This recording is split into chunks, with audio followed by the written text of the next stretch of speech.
In the beginning, I only saw words on an old document or paper, just a piece of paper, and these words needed to be translated. And I was so pleased that I could do this translation. I felt that it was something that was just dropped into my lap, because many years ago, I felt that I was standing positioned in history's doorway, a very opportune time that I felt like those before me and those coming later would not have. I was able to look as I stood with my back against the door jamb.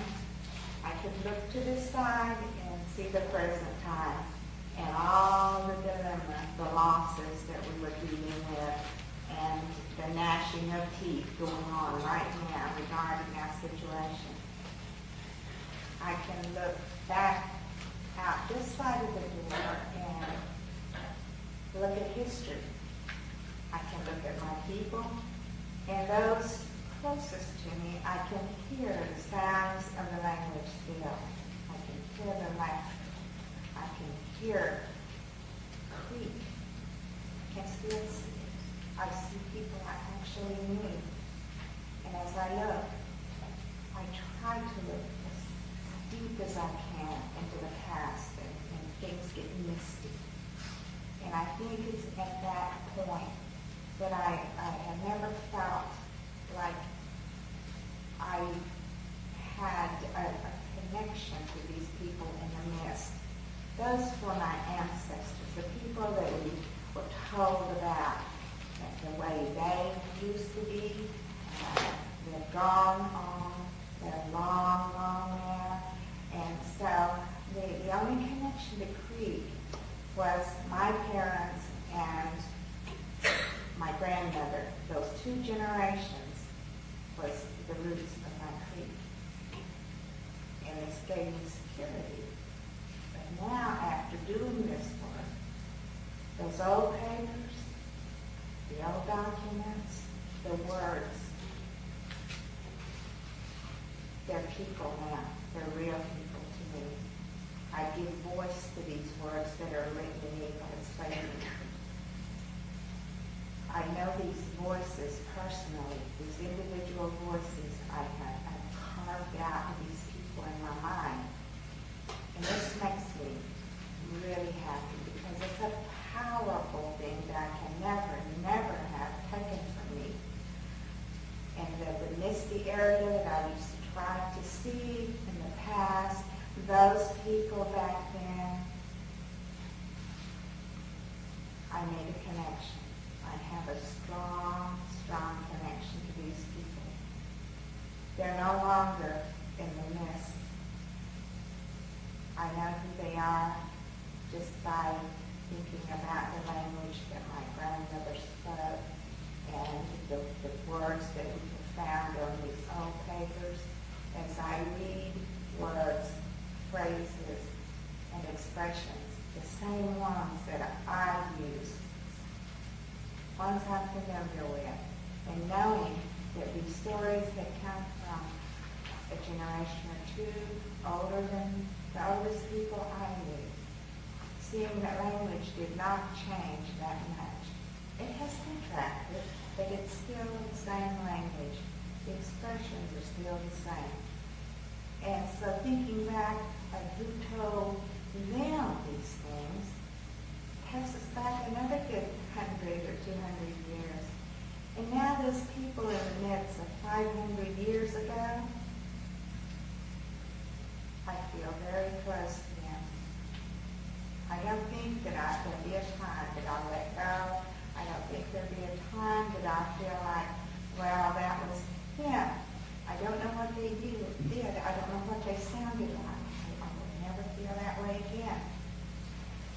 And I feel now I'm more Muscogee than I ever realized.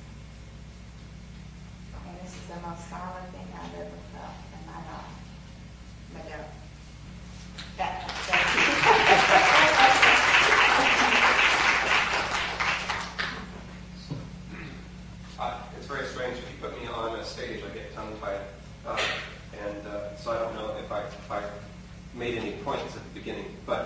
obviously we're involved in repatriating texts, and there are thousands of documents out there in archives, and we're playing around with collaborative approaches to editing and publishing these texts. And I think we're both learning from that, and we just wanted to share some of those experiences with you. So if you have any questions about that. Ask me. Well, actually, I wanted to ask Ms. Mauldin or how exactly the stories were, or if they were told to you in Creek. Well, throughout my life, I've had the good fortune of being around very good storytellers and people who are considered storytellers. And these are the kind of people where people in the community would work all day on the farms, hoeing corn, whatever.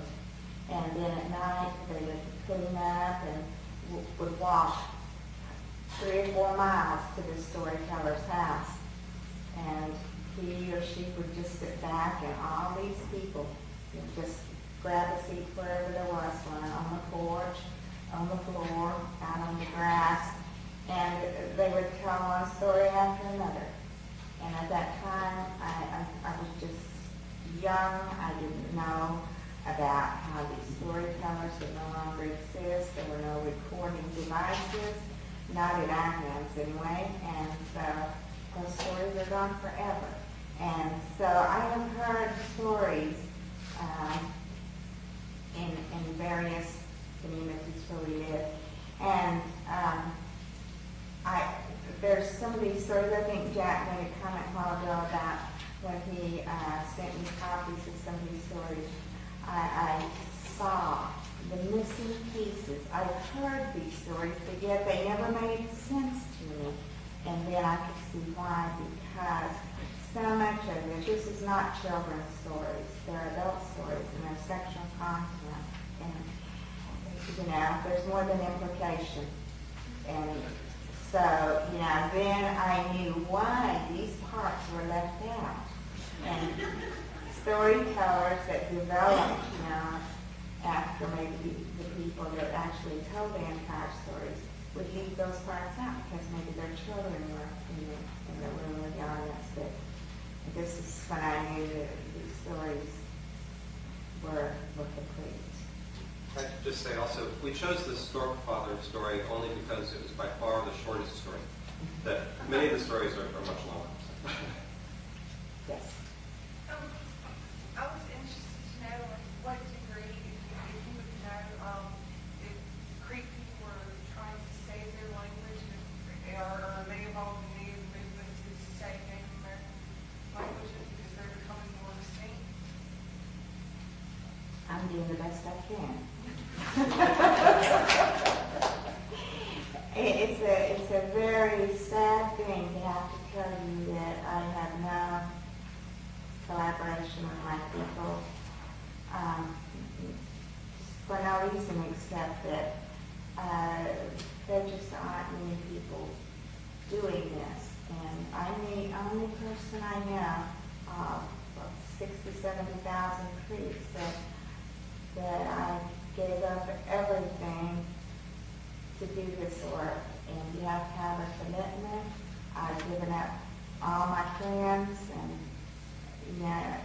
most of my family. And people that want to come visit have to make an appointment. So no one's willing to do that. And it really takes that much effort. And so now they talk about it, but nothing's being done really. Yes. I have a more technical question for Jack, although Margaret, you may well have opinions on this. In the Stork Father story, which, if I understand correctly, that's in the popular version, is that right?